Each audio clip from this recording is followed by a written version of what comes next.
अच्छा कहाँ थे, अच्छा मैं ये नंबर नहीं पढ़ रहा हूँ क्योंकि इसमें किसी को इंटरेस्ट नहीं है। मोर ऑन स्पेसिंग, स्पेसिंग के बारे में बताएंगे। क्लासिक इन बिटवीन मिस्टेक, इसमें एक स्टोरी के बारे में बताएंगे। वॉबली के बारे में मैंने कहीं पढ़ा था। वॉट योर आर्क्स, अच्छा हर चीज़ आर्क्स में होती है एनिमेशन में, तो वो आपको उसकी थ्योरी समझाएंगे और कैसे सोचना है उसके बारे में ये समझाएंगे। Getting more movement with in the mass, 3D में मास के बारे में कैसे सोचें कि कैसे एनिमेट होगा वो सब समझाएंगे। The elongated in between frame को एलोंगेट कर देंगे, थोड़ा कार्टूनिश लुक आएगा। द मेजर बिगनर्स मिस्टेक, जो बिगनर होते हैं वो कौन सी मिस्टेक्स करते हैं वो सब। द रफ अप्रोच, मतलब बस लगे रहो ऐसे rough rough rough rough rough rough rough rough एकदम टैकल करो प्रॉब्लम को एनिमेशन में, वो वाली अप्रोच समझाएंगे। और हम असिस्टेंट को कितना छोड़ते हैं असिस्टेंट पे कि भाई वो इतना कर लेगा। टेक द लॉन्ग शॉर्टकट, खूब मेहनत करो, शॉर्टकट मत ढूंढो, शायद ये मतलब है। वॉक्स, वॉक्स देखेंगे चलना। गेटिंग द वेट, वेट के बारे में कैसे सोचते हैं वो समझेंगे। सेट द टेम्पो, टेम्पो मतलब बीट, 1 2 3 टेम्पो, 1 2 3 बीट है ना, तो टेम्पो वो है। द पासिंग पोजीशन और ब्रेकडाउन, फ्रेम और फ्रेम के बीच में पासिंग पोजीशन कैसी होगी और ब्रेकडाउन कैसे होगा, वो दो तरीके एक वॉक को प्लान करने के बारे में। Bouncing, double bouncing, loosening in up, कैसे लूज करेंगे। Digging deeper into walks, walks के बारे में और जानेंगे। There is nothing like trying, try करते रहो, एनिमेशन सीख जाओगे। द हील, वॉक करते वक्त फुट की हील कैसे काम करती है, ऊपर आती है नीचे आती है, कैसे काम करती है वो सब। फुट एक्शन, फुट कैसे मूव करता है। Normal walk spacing, normal walk spacing, normal walk कैसे होती है में स्पेसिंग कैसे होती है। वेट शिफ्ट, वेट कैसे शिफ्ट होता है। जैसे एक कैरेक्टर है, एक बड़े से रॉक को उठाने जा रहा है, तो उसका वो उसके वेट का उस कैरेक्टर पे क्या असर पड़ेगा, उसकी स्पाइनल कॉर्ड मुड़ जाएगी वगैरह ये सब। द बेल्ट लाइन, इसका मतलब मुझे नहीं पता। आर्म मूवमेंट्स, आर्म कैसे मूव करती हैं। काउंट्रैक्शंस। द रेसिपी, एनिमेशन की रेसिपी, ये पढ़ना बहुत ज़रूरी है। स्नीक्स, ठीक है, द टिप्टो स्नीक, स्नीक कर रहा है कैरेक्टर, ठीक है। Runs, jumps and skips, run करना, जंप करना, स्किप करना। The 4 drawing formula run, the 3 drawing run, the 2 drawing run. The recipe, ये रेसिपी हमें चाहिए। Run, jump and skip, skip, jumps, weight, ये सब है। यहाँ पे है फ्लेक्सिबिलिटी, एनिमेशन में फ्लेक्सिबिलिटी कैसे लाएं। द ब्रेकडाउन, ब्रेकडाउन पोजीशन कैसी होगी। सिंपल ओवरलैप, ओवरलैपिंग एक्शंस क्या होते हैं, ये रहा से next. Simple contraction, breaking joints to give flexibility, joints को ब्रेक करना ताकि एनिमेशन को फ्लेक्सिबिलिटी मिले। Flexibility in the face, face में इतने सारे मसल्स होते हैं वो सब मूव कर रहे होते हैं, उनके बारे में जानेंगे। Overlapping action in the face, face में मूछें हैं, बाल हैं, तो वो सब मूव कर रहे हैं, तो वो ओवरलैपिंग एक्शन कहलाते हैं। इंस्टेंट रीड, रीड कैसे करें एनिमेशन को ताकि आप उसको कॉपी कर सकें, स्टील कर सकें उसके प्रिंसिपल्स को। वेट, वेट कैसे काम करता है। प्रेशर एंड वेट, प्रेशर और वेट एक साथ काम कैसे करते हैं। हम कितना एफर्ट डालें एनिमेशन में, बहुत ज़्यादा डाल दोगे तो बहुत जिटरिश सा लगेगा। डांसिंग, डांस कैसे करवाएं कैरेक्टर्स से एनिमेशन में। Rules of thumbs on synchronising action, इसके बारे में मुझे नहीं पता। एंटिसिपेशन, अच्छा 12 प्रिंसिपल्स में एंटिसिपेशन भी एक प्रिंसिपल है, अगर आपको डिज्नी के 12 प्रिंसिपल्स पता है तो उसकी अलग बुक आती है, फिलहाल तो यही पढ़ ले, बहुत बड़ी बात है। सरप्राइज एंटिसिपेशन, एंटिसिपेशन की anticipation, surprise anticipation. Invisible anticipation, इसमें एंटिसिपेशन को इनविजिबल कर देंगे। एंटिसिपेशन का बेसिकली मीन है कि एकदम हैरान करने वाली चीज़ है। टेक्स एंड एसेंट्स, कितने टेक्स लो, एक फ्रेम में इतना टाइम लगा दोगे, बाकी 100 फ्रेम कैसे बनाओगे, तो कितना टाइम देना है ये सब सोचने के लिए। एसेंट्स, बोलेगा कैसे character. Hard accent bounces back, soft accent continues, ये तो राइटर ही बताएगा क्या मतलब इसका। Timing, staggers, wave and wipe, ये सब कैसे काम करते हैं। वाइप, वाइप कैसे काम करती है। स्टैगर टाइमिंग्स, रुकने की timings. Side to side vibration formula, vibration, wipe action, wave action, ये सब एक्शन है। वेव मतलब ठीक है। अभी तो मेरे को आप साउंड से समझ नहीं पा रहे, लेकिन जब हम एनिमेशन करेंगे ग्राफिक टैबलेट या लैपटॉप पे तो आप समझ जाओगे इसका मतलब। डायलॉग, बोलते कैसे हैं। फ्रेजिंग, अच्छा हम क्या करेंगे, पहले ये पूरी बुक पढ़ेंगे, फिर उसके बाद हम ट्राई करेंगे इसकी चीज़ें, और उसके बाद फिर देखते हैं हमारी इनकम कितनी होती है। फिर हम एक सोशल ग्रुप बनाएंगे, एक ऐप बनाएंगे और सबको उसमें लाएंगे, और उन सबको अगर जॉब्स की ज़रूरत होगी तो मिल सकती है। हेड मैं ही रहूँगा, ठीक है। Dialogue, phrasing, picture and sound sync, picture के साथ साउंड का सिंक होना भी बहुत ज़रूरी है। एसेंस, एटीट्यूड कैसा रहे, सीक्रेट क्या है एनिमेशन का, वाओ बहुत बढ़िया। एक्टिंग क्या होता है ना, हाफ पार्ट एक्टिंग होती है, हाफ पार्ट एनिमेशन होती है। चेंज ऑफ एक्सप्रेशन, एक्सप्रेशन कैसे चेंज करें, लुक फॉर द कॉन्ट्रास्ट, जैसे एक रो रहा है, से रोने से हंसना, लुक फॉर द कॉन्ट्रास्ट और एक एक्टिंग पॉइंट। बस बस हो गया ख़त्म, थोड़े सी रह गए। बॉडी लैंग्वेज कैसी होनी चाहिए एनिमेशन के लिए, बॉडी लैंग्वेज मतलब कैरेक्टर की शायद बॉडी लैंग्वेज कैसी होनी चाहिए।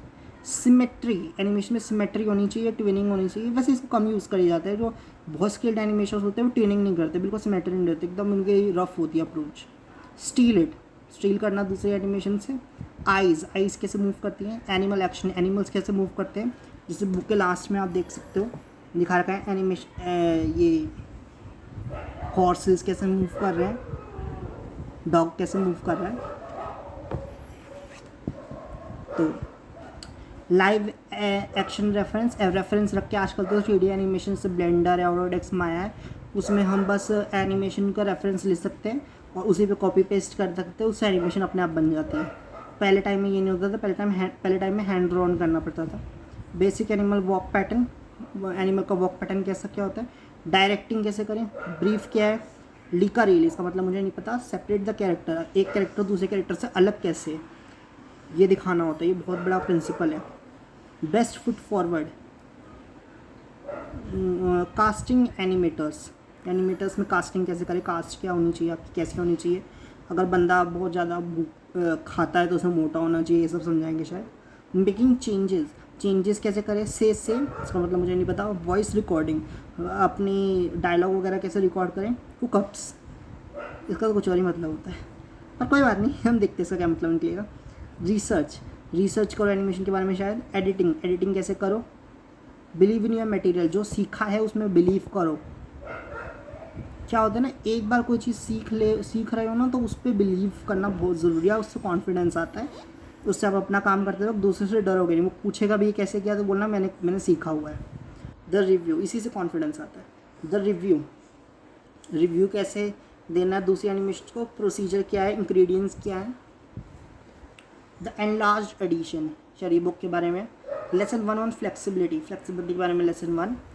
Delaying parts and progressing the action, put it where you can see it, a Hollywood hope, contrast and change, phrasing dialogue, using live action for reference, animal flexibility, ये तो दोबारा आ गया। Action on a running dog, how does a horse really walk, शायद animator को भी नहीं पता, उसने 2 बार इंडेक्स में लिख रखा है एनिमल फ्लेक्सिबिलिटी। हॉर्स ट्रॉटलिंग, हॉर्स से टुक करके कैसे भागता है।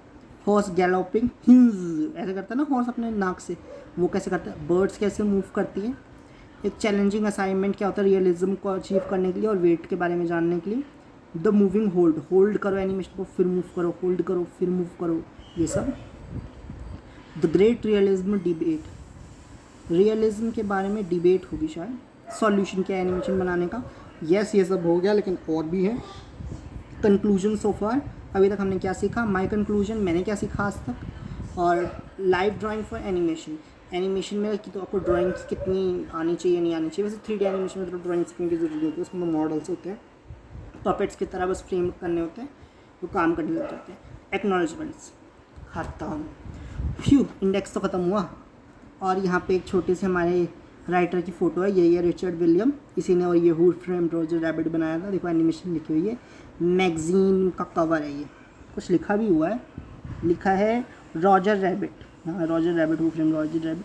Touched on Pictures and Amblin Entertainment, use by permission from Touchstone Pictures and Amblin Entertainment, वही लिखा हुआ है जो उसने बनाया। एंड फाइनली गाइस हम बुक स्टार्ट करने जा रही हैं। तो सबसे पहले अरे यार करने दो ना मुझे।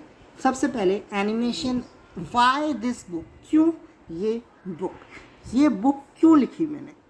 जब मैं 10 साल का था मैंने एक पेपर बैग बुक ली थी, शायद हमने भी खरीदी होगी बचपन में। उसको ऐसे मूव करते थे ना, पेजेस को ऐसे फोल्ड करते थे तो उसमें मूव करता हुआ कैरेक्टर दिखता था। उसका नाम था, जब मैं 10 साल का था मैंने पेपर बैग बुक ली थी, how to make animated cartoons by Nat Falk. Nat Falk ने बनाई थी वो बुक, जो 1940 में बिकती थी। एनिमेटर तो बहुत बुढ़ा है, अब तो 2040 आने वाला है। It's now long out of print, ये अब नहीं बिकती, पर यहाँ तो बिकती है इंडिया में। But I use it as a, मतलब ये वाली नहीं बिकती, और लोगों ने पब्लिश करी हुई है, वो सब मिलती है, मैंने देखी है स्टेशनरी की दुकान पे मिल जाती है। But I use it as handy reference guide for 1940s Hollywood cartoon styles. अब देखो ये बंदा बच्चों की किताब यूज़ करके अपना हु फ्रेम्ड रॉजर रैबिट की इसने इस प्रिंसिपल पे बेस्ड करके ये हु फ्रेम्ड रॉजर रैबिट बनाया। तो सोचो उसने बच्चों की बुक से सीखा। तो यही होता है बिलीव इन योर मटेरियल। यहाँ पे हमने पढ़ा था कि जो भी सीखो उस बिलीव करो, कॉन्फिडेंस आएगा, उसी पे काम करो। एक बंदे ने जिसने 1000 टेक्निक सीख रखी कन्फू की, वो नहीं जीतेगा, लेकिन जिसने एक टेक्निक 1000 बार सीख रखी है वो जीते। ठीक है, तो आगे पढ़ते हैं। लेकिन मेरे लिए ज़्यादा इंपॉर्टेंट ये था कि जो बुक थी वो क्लियर थी और स्ट्रेट फॉरवर्ड थी। जो बेसिक फिल्म इंफॉर्मेशन थी कि एनिमेटेड फिल्म्स कैसे बनती हैं, वो मेरी teeny tiny 10 year old brain में एकदम वो हो गई थी, डाउनलोड हो गई थी, और मैंने सीख लिया था कि एनिमेशन के प्रिंसिपल्स क्या। और जब मैंने मीडियम आपको मतलब उसको आर्ट को मैं ऊपर ले गया, तो 22 पे मैंने सीरियसली लिया उस आर्ट को, और जो बेसिक इन्फॉर्मेशन थी 10 ईयर के ओल्ड के ब्रेन में जो थी वो वहीं पे लर्क कर रही थी, मतलब वहीं पे मंडरा रही थी। उसी इन्फॉर्मेशन से मैंने वो फ्रेम्ड रॉजर रैबिट बनाया। I was living and painting in Spain में रह रहा था और पेंट कर रहा था जब इनक्रेडिबल पॉसिबिलिटीज़ की एनिमेशन क्या कर सकती है, इसने मेरी माइंड को एंगल्फ कर दिया कि हम तो कुछ भी एनिमेट कर सकते हैं, कुछ भी बना सकते हैं। I plan my first film and took the money. मैंने पहली अपनी फिल्म बनाई और जो मनी मेरे पास थी पोर्ट्रेट पेंटिंग से, उसे लंदन लेके चला गया। मैंने कुछ समय तक तो स्टार्व किया, मतलब पैसों की तंगी में रहा, लेकिन फिर मैंने फाइनली वर्क फाउंड कर लिया था टेलीविज़न कमर्शियल्स और manage to self finance the little island में। ये है शायद लिटिल आइलैंड, छोटा सा आइलैंड, 3 बंदे एक पेड़। एक हाफ आवर फिलोसफिकल आर्ग्यूमेंट थी जो वर्ड्स के बिना थी, जिसने बहुत सारे इंटरनेशनल अवार्ड्स जीते थे। 3 साल बाद जब मैंने अपनी फिल्म फिनिश करी, तो जो मेरे पास अनप्लेजेंट रियलाइजेशन थी वो स्लोली क्रीप अप होने लग गई थी, क्रैप अप होने लग गई थी कि मेरे को पता ही नहीं था एनिमेशन के बारे में, और मैं एनिमेशन बनाई जा रहा था। मुझे ये नहीं पता था कि चीज़ें बना तो दो, एक बार एक अच्छी सी ड्राइंग बनेगी, उनको मूव कैसे करूँ, अपीलिंग कैसे लगे ऑडियंस को मेरी।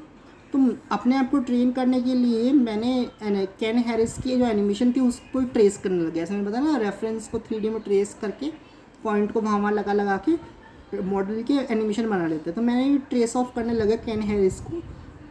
उसने जो काम किया था विच इन अ बग्स बनी कार्टून, ब्रूमस्टिक बनी। बग्स बनी तो सबसे फेमस है, बचपन में कार्टून भी आता था उसका, तो उसको मैंने ट्रेस ऑफ किया और सीखा।